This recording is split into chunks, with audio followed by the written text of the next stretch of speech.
1033 दिन से ज्यादा की जंग में रूसी सेना ने यूक्रेन का वो हाल किया है जिसे शब्दों में बयान नहीं किया जा सकता है।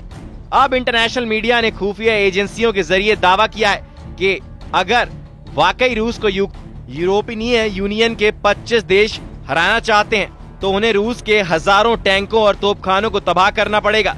इस वक्त रूसी सेना के 5 लाख सैनिक 25,000 से ज्यादा तोपखाने और टैंकों से यूक्रेन को फाड़ने में जुटे हैं। सैटेलाइट से यूक्रेन की एक इंच जमीन पर हो रहे रूसी हमलों पर नजर रखने वाली एजेंसियों ने ऐसे दावे किए हैं जिन्हें जानकर आप सन्न रह जाएंगे। दावा किया जा रहा है कि रूस के कम से कम 500 फाइटर जेट और बॉम्बर्स यूक्रेन में मौजूद नेटो और यूरोप से मिले एयर डिफेंस सिस्टम को तबाह करने में जुटे हैं। यहां तक कि ईरान से मिले शाहिद ड्रोन को रूसी सेना ब्रह्मास्त्र की तरह इस्तेमाल कर रहा है। दावा तो यहां तक किया जा रहा है कि रूस से सीधा मुकाबले के लिए फ्रांस समेत यूरोप के 25 देशों ने मिलकर रूस के खिलाफ 120 फाइटर जेट उतारने का ऐलान कर दिया है, जिसमें यूरोप का यूरो फाइटर और फ्रांस का सुपर राफाल तक रूस पर हमला करने को तैयार है। हम आपको दिखाने जा रहे हैं कि आखिर चौथे साल में पहुंच चुकी जंग में ऐसा क्यों कहा जाने लगा है कि जमीन पर रूस जीत रहा है और कागजों में यूक्रेन को बढ़त दिखाई जा रही है। हम शुरुआत करते हैं पुतिन के उस वॉर प्लान की जिसकी काट अभी तक ना तो यूक्रेन के पास है और ना ही 25 देशों से बने यूरोपियन यूनियन के पास। अमेरिका और नेटो के टॉप कमांडर ये मानने को मजबूर हो गए हैं कि यूक्रेनी सेना रूस का मुकाबला इसलिए नहीं कर पा रही है क्योंकि रूसी सेना आसमान और जमीन से डबल अटैक एक साथ एक वक्त में कर रही है। हैरानी की बात तो ये है कि यूक्रेन को अमेरिका और नेटो से मिले F-16 फाइटर जेट और फ्रांस से मिले जुगुआर और मिराज 2000 फाइटर जेट भी रूसी सेना का मुकाबला नहीं कर पा रहे हैं। वॉर एक्सपर्ट्स का साफ कहना है कि यूक्रेनी वायुसेना के पायलट रूसी वायुसेना के पायलटों की तरह माहिर नहीं है। यही वजह है कि रूसी सेना कई बार यूक्रेन के F-16 जेट्स को जमीन पर ही मारने का दावा कर रही है। रूसी सेना के लड़ाकू पायलट रूसी बमर्सक Tu-95 और Tu-160 से भी यूक्रेन के सैन्य ठिकानों को भारी नुकसान पहुंचा रहे हैं। हम आपको बता दें इस वक्त रूसी वायुसेना कैसे यूक्रेन के खिलाफ आज युद्ध करने में जुटी है। इस वक्त रूस के सुखोई 27, सुखोई 35, सुखोई 34, मिग-29 यूक्रेन के लिए काल बन चुके हैं। हालात ये हो गए हैं कि रूसी वायुसेना कई F-16 मारने का दावा कर चुकी है। रूसी वायुसेना का ये भी दावा है कि उसने यूक्रेन को फ्रांस से मिले जगुआर और मिराज 2000 जेट्स को भी रूसी सीमा में घुसने नहीं दिया है। हालांकि यूक्रेनी वायुसेना का दावा है कि F-16 जेट और मिराज 2000 ने रूसी की इस्कंदर मिसाइल, शाहिद ड्रोन और किंजल जैसी मिसाइलों को यूक्रेन पर हमला करने से पहले मार गिराया है। लेकिन इंटरनेशनल वॉर एक्सपर्ट्स का साफ कहना है कि रूसी वायुसेना के सामने यूक्रेनी वायुसेना बेहद कमजोर साबित हुई है। दावा किया जा रहा है कि रूसी जेट बाज की तरह झपट्टे मारते हुए यूक्रेनी वायु सैनिक अड्डों और सैन्य ठिकानों पर हमला करने में जुटे हैं। यूक्रेन के राष्ट्रपति व्लादिमीर ज़ेलेंस्की ने कहा है कि रूसी हमलों की भौगोलिक स्थिति और क्रूर हमले सचमुच हर रोज रात में दिखाई देते हैं। पुतिन को कूटनीति की कोई परवाह नहीं है। पिछले कई हफ्तों से बिना शर्त युद्ध विराम के लिए यूएस का प्रस्ताव आ रहा है और लगभग हर दिन इस प्रस्ताव के जवाब में रूसी ड्रोन, बम, तोपखाने, गोलीबारी और ब्लास्टिक हमले होते हैं। रूस पर दबाव बढ़ाया जाना चाहिए। सभी कठोर उपाय जो युद्ध छेड़ने और उस व्यवस्था को बनाए रखने की उसकी क्षमता को तोड़ सकते हैं जो युद्ध के अलावा कुछ नहीं चाहती। रूस के खिलाफ प्रतिबंध जरूरी है। यूक्रेन के लिए ज्यादा हवाई सुरक्षा जरूरी है। सभी साथियों के बीच ज्यादा सहयोग और एकता जरूरी है। 1033 दिन से ज्यादा की जंग में पुतिन ने यूक्रेन के 22% से ज्यादा इलाके पर कब्जा कर लिया है। इधर ट्रंप और पुतिन के याराना से सबसे ज्यादा खौफ में ज़ेलेंस्की से ज्यादा नेटो देश आ चुके हैं, क्योंकि नेटो के चीफ मार्क रूटे साफ कह चुके हैं कि अगर पुतिन के रूस पर नेटो ने लगाम नहीं लगाया तो पुतिन का रूस नेटो देशों पर हमला करने से जरा भी नहीं चूकेगा, क्योंकि पुतिन ने उत्तर कोरिया के supreme leader Kim Jong Un के साथ मिलकर यूक्रेन युद्ध को विश्व युद्ध में बदलने में कोई कसर नहीं छोड़ी है। इन्हीं हालातों को देखकर ज़ेलेंस्की ने खुफिया इनपुट के आधार पर दावा किया है कि रूस हर हाल में नेटो देशों पर हमला करने जा रहा है, जिसके लिए रूस ने उत्तर कोरिया के साथ मिलकर 1.5 लाख सैनिकों की स्पेशल फोर्स तैयार कर ली है। जरा देखिए ज़ेलेंस्की क्या क्या दावे कर रहे हैं। ब्रिटिश अखबार द गार्जियन पर यूक्रेन के राष्ट्रपति ज़ेलेंस्की ने सनसनीखेज दावा किया है। ज़ेलेंस्की ने दावा किया है कि रूस अतिरिक्त 1.5 लाख सैनिकों की तैनाती नेटो देशों के बॉर्डर पर करने जा रहा है। रूसी सेना इस साल विस्तार कर रही है और यूक्रेन के कीव समेत 4 प्रांतों पर बड़े हमले करने जा रही है। रूस की नई सेना में 1.5 लाख सैनिक हैं। जिसमें उत्तर कोरिया के सैनिक भी शामिल होंगे।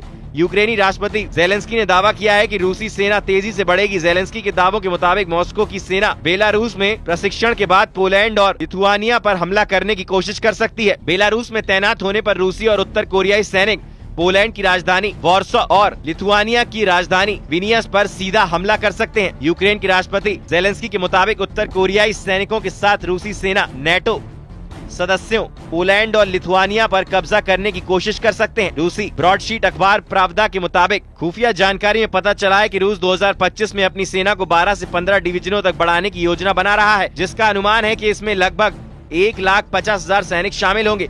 जेलेंस्की का साफ कहना है कि रूस की सेना आकार और संख्या में यूक्रेन से दोगुनी है। आज यूक्रेन की सेना अपनी 110 ब्रिगेड के साथ रूस की 220 ब्रिगेड से मुकाबला कर रही है। ऐसे हालात में रूस अतिरिक्त 1.5 लाख सैनिकों के साथ नेटो देश पोलैंड और लिथुआनिया पर हमला आसानी से कर सकता है। राष्ट्रपति जेलेंस्की को लगता है कि अगर यूरोपीय देश अपने तोप, टैंक और रॉकेट सिस्टम बड़ी संख्या में दे दें तो यूक्रेन सेना रूस के कुर्स्क बेलगर्द में जमकर हमला कर सकता है, क्योंकि यही वो इलाके हैं इस वक्त यूक्रेन के लिए चैलेंज बन चुके हैं, जो रूस की हार जीत का फैसला कर सकते हैं। क्योंकि रूस ने पहले यूक्रेन के 4 प्रांतों पर लगभग कब्जा कर चुका है। डोनेत्स्क, खार्किव, खेरसोन और लुहानस्क पर रूस ने अपनी तोप खाने और टैंकों की बदौलत यूक्रेन की धज्जियां उड़ा रखी हैं। हम आपको दिखाते हैं कैसे रूस ने 25,000 से ज्यादा तोपों को यूक्रेन के खिलाफ इस्तेमाल किया है।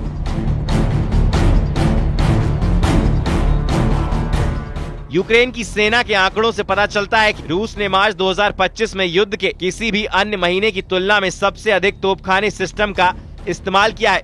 जब से अमेरिका ने काला सागर युद्ध विराम को लागू करने की कोशिश की है, उसके बाद से रूस ज्यादा से ज्यादा इलाका यूक्रेन का हड़पना चाहता है। यूक्रेनी सेना का दावा है कि 3 साल की खूनी जंग में यूक्रेन सेना ने रूस के 25,537 तोपखाने और उनके सिस्टम तबाह कर दिए हैं। यूक्रेन की सेना का ये भी दावा है कि रूसी सेना ने एक ही दिन में 30,000 तोपखाना सिस्टम खो दिए हैं। कीव के जनरल स्टाफ द्वारा जारी वॉर अपडेट में दावा किया गया है कि 1 मार्च की सुबह से 31 मार्च की सुबह तक मॉस्को की सेना ने 1,578 तोपखाना सिस्टम खो दिए हैं। यूक्रेन के रक्षा मंत्रालय ने जनवरी में कहा कि युद्ध में रूस का सबसे भारी तोपखाना नुकसान जुलाई 2024 में दर्ज किया गया था, जब रूसी सेना ने 1,520 तोपखाना सिस्टम खो दिए थे। यूक्रेनी आंकड़ों से पता चलता है कि रूस ने जनवरी 2025 में लगभग 1,000 तोपखाना सिस्टम और फरवरी में 1,370 तोपखाना सिस्टम खो दिए थे। वहीं रूसी रक्षा का दावा है कि यूक्रेन ने 23,130 फील्ड आर्टिलरी पीस और मोटर खो दिए हैं। इसके अलावा 1,533 मल्टीपल लॉन्च रॉकेट सिस्टम भी यूक्रेन के तबाह हो चुके हैं, जिसमें हिमराज सिस्टम भी शामिल है। रूसी सेना ने तोपखाने की दम पर यूक्रेन के मिकोलाइव, चरनेव, जापोरिजिजिया, खेरसोन, लुहानस्क, खार्किव प्रांतों पर पूरी तरह से कंट्रोल करने का दावा किया है। वहीं दूसरी तरफ भयानक गर्जना के साथ दहाड़ते यूरोप के फाइटर जेट रूस से सीधी जंग के लिए तेजी से तैयार हो रहे हैं। पश्चिमी मीडिया का दावा है कि फ्रांस, ब्रिटेन, जर्मनी, पोलैंड जैसे देशों को खुफिया जानकारी मिली है कि रूस बेहद तेजी से यूक्रेन के साथ साथ रूस से सटे यूरोपीय देशों को तबाह करने जा रहा है। दावा तो यहाँ तक किया जा रहा है कि नेटो देशों के हजारों टैंक, तोप, मिसाइलें और सैकड़ों फाइटर जेट, जिसमें राइफल, मिराज और यूरो फाइटर जेट शामिल हैं, वो रूस के सुखोई और मिग सिराज के लड़ाकू विमानों से आमने सामने की डॉग फाइट के लिए तैयार हो रहे हैं।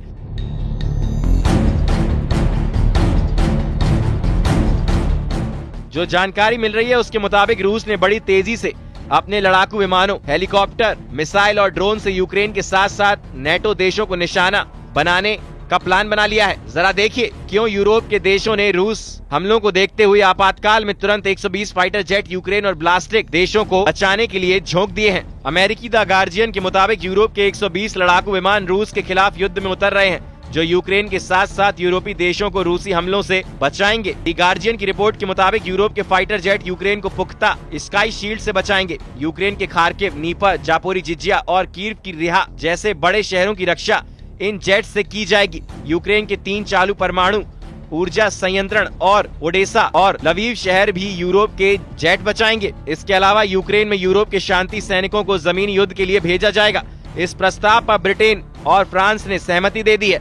दावा किया जा रहा है कि 10,000 यूरोपीय सैनिक यूक्रेन की जमीन से रूसी सैनिकों का मुकाबला करेंगे। रूस के विदेश मंत्री सर्गेई लावरोव ने कहा है कि बेशक ये रूस के लिए एक खतरा है, अगर वे हमें एक खतरा मानते हैं, अगर वे यूरोपीय देशों और ब्रिटेन के जनरल स्टाफ के प्रमुखों की बैठक बुलाते हैं, अगर वे कहते हैं कि रूस के खिलाफ परमाणु हथियारों का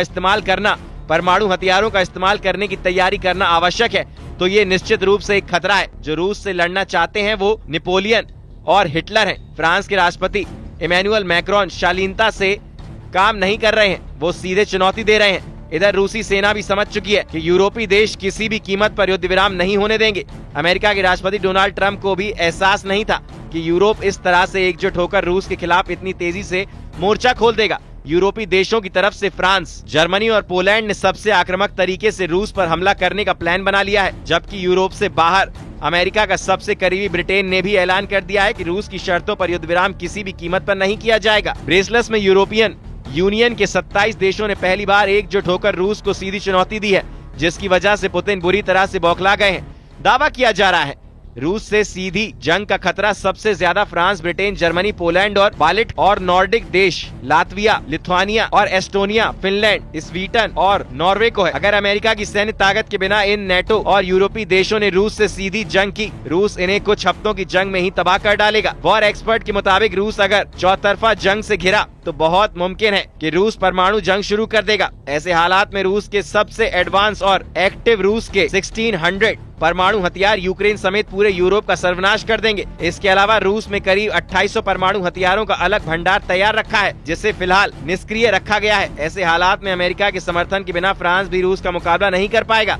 यूरोप में फ्रांस ही अकेला ऐसा देश है जिसके पास 290 परमाणु हथियार हैं, जबकि यूरोप से अलग ब्रिटेन के पास 225 परमाणु हथियार हैं। अगर फ्रांस और ब्रिटेन दोनों देशों के परमाणु हथियारों को मिला दें तो उनके 515 परमाणु हथियार हैं, जो रूस की बेहताशा परमाणु शक्ति के सामने ऊंट के मुंह में जीरे के बराबर है। हम आपको बता दें कि रूसी टेलीविजन पर ऐलान किया जा चुका है कि रूस की शैतान 2 थर्मो न्यूक्लियर मिसाइलें यूरोप को कुछ घंटों में भस्म कर देंगी। रूस की ये मिसाइलें जबरदस्त परमाणु क्षमता से लैस हैं। रूस तो पहले ही धमकी दे चुका है कि वो ब्रिटेन को पानी में डुबाकर खत्म कर देगा, जबकि पेरिस को सिर्फ 200 सेकंड में तबाह करने की धमकी दी गई है। परमाणु युद्ध होने की स्थिति में वॉर एक्सपर्ट्स के मुताबिक विनाश तय है। इधर बेल्जियम में यूरोप की एटमी धमकी के बाद से राष्ट्रपति ट्रंप के सलाहकारों ने ऐलान कर दिया है कि अमेरिका नेटो से बाहर जा सकता है, जबकि राष्ट्रपति ट्रंप ने 2 टूक कहा है कि रूस को यूरोपीय देश अलग अलग नहीं कर सकते हैं। यूरोप युद्ध के पागलपन से खुद को बचाए, वरना तबाह हो जाएंगे। अब ऐसे हालात में आप अंदाजा लगा सकते हैं कि जमीन पर रूस किस तरह से यूक्रेन को रौंद रहा है। पुतिन का साफ कहना है कि जब तक यूक्रेन में रूस का स्पेशल ऑपरेशन पूरा नहीं होगा, तब तक जंग किसी भी कीमत पर नहीं रुकेगी।